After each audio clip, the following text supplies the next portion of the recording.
I didn't want to think about all what happened, so I just buried my past.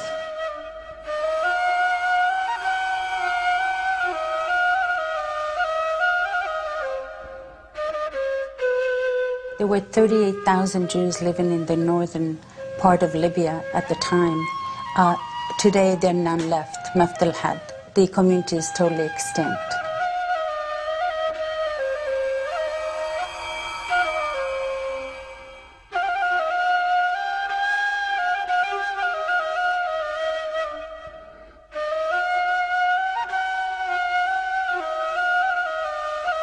If somebody wants to understand what is going on in the Middle East, they have to understand the Jewish refugees from Arab countries. Buried beneath the headlines of the Mideast conflict is the forgotten story of the region's indigenous Jewish communities. In 1945, up to 1 million Jews lived in the Middle East outside of the Palestine Mandate. Within a few years, only a few thousand remained. The ancient Jewish quarters of Cairo, Damascus, and Baghdad were once vibrant, bustling centers. Today, they are silent. This is the story of the thousands who fled their homes, who endured in refugee camps, and who today quietly carry the memory of a destroyed civilization.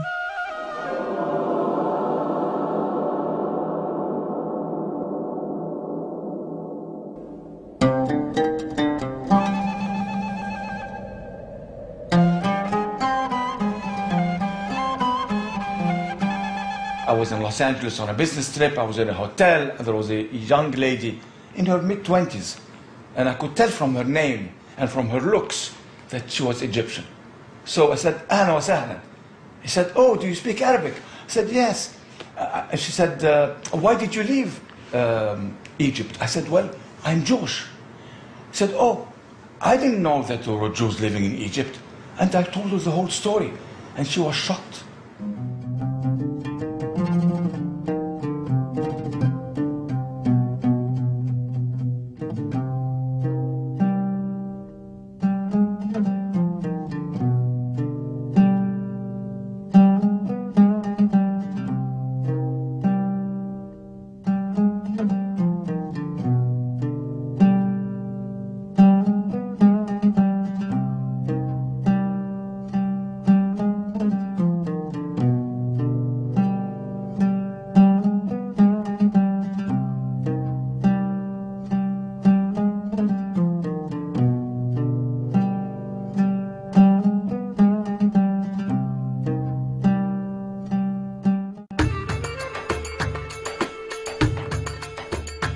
Everybody already thinks of Jews as white Europeans. Not all Jews are European. Lulwa Khazoum is the founder of the Jewish Multicultural Project and editor of The Flying Camel, an anthology of writing by Middle Eastern Jewish women. Her father is a refugee from Baghdad. When I sing traditional Middle Eastern and North African Jewish music, people will often say to me, "It sounds Arabic." And I say to them, you know, we're not called cousins for no reason. What is Middle Eastern North African has come to be known as Arab. And people forget that there are many other indigenous peoples from the region, and the Jews are one of them. In the year 586 BCE, Babylonian armies destroyed Solomon's temple in Jerusalem and exiled the Jews of Judea to Babylon, modern-day Iraq. There was a short period in Jewish history where the Jews who were expelled from Palestine by the Babylonia were or had to be exiled to Babylon. So many, some hundreds of thousands of them, nobody knows exactly, had to go there. My family is among the Jews who stayed on that land for the next 2,600 years until around 1950. Jews who stayed in the region are known as Mizrahim, which in Hebrew means Easterners. They either stayed on that land of Babylon, as my family did, or they migrated to lands throughout the region, whether it was Iran, whether it was Syria, Lebanon, Morocco, Tunisia, Algeria, and so on, the entire region. The Babylonian Jewish Heritage Center near Tel Aviv is a museum established in Israel by Iraqi Jews to commemorate the achievements and destruction of their ancient community. Now we are in synagogue, which is the very ancient synagogue in Baghdad. And this is part of the museum, which is in the center. It's a very successful museum of the exile. Mordechai Ben Porat is the museum's founder. Born in Iraq, Ben Porat walked to Jerusalem by foot in 1945.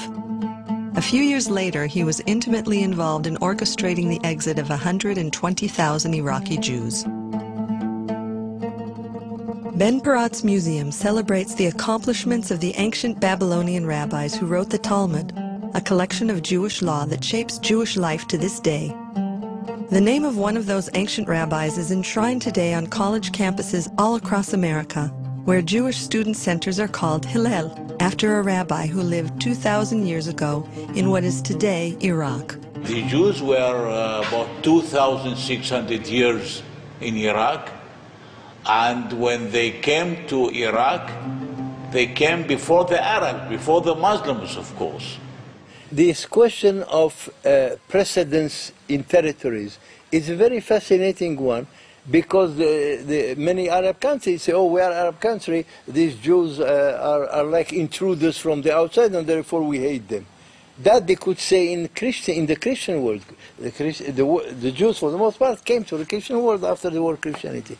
But in many of these countries, for example, North Africa, Egypt, Babylonia, Jews preceded the Arabs by many centuries, and sometimes by millennium.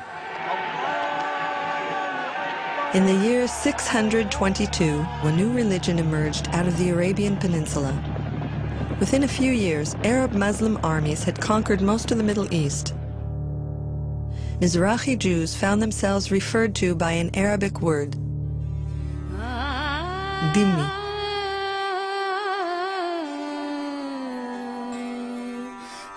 A dhimmi or a dhamma, depending on the pronunciation, is a tolerated people. It's the people of the book, Christians and Jews, people who worship, practice the Bible. And according to Islam, this is a group that's supposed to be protected. What that means is, as Islam conquered the entire Middle East, North African region and killed people in the name of Islam if they would not convert, the Jews and Christians would be spared their lives. However, they always had to be both physically and metaphorically inferior. For example, a Jew could not ride a horse, because then his head would be higher than that of a Muslim. Jews could not build a synagogue higher than a mosque. All houses in Yemen, all houses in Yemen, I mean the Jewish houses, must be lower, far lower than the Muslims. If, God forbid, one of the houses is a little bit higher than of the Muslims, it will be pulled down. You see, the dhimma, as I said, is juridical. It's very precise, but it has also economic, political, and social repercussions. And there are many of them. One, for example, the Jews and the Christians, by the way, had to wear special items of clothes in order to differentiate themselves. For example, the yellow patch. That's not a Nazi invention. It was invented back in the 8th century, and the Jews and the Christians were forced to wear it. The Jews and the Christians could not ride a horse, because horse is a noble animal. Only Muslim can. Jews and Christians had to ride a donkey or to walk on foot. And Jews and Christians could not build any house of prayer, new one. And even if they wanted to refurbish the old ones, they had to have a special permission.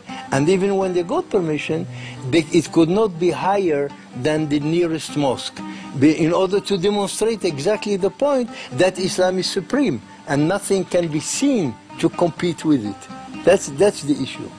This whole idea of dhimmi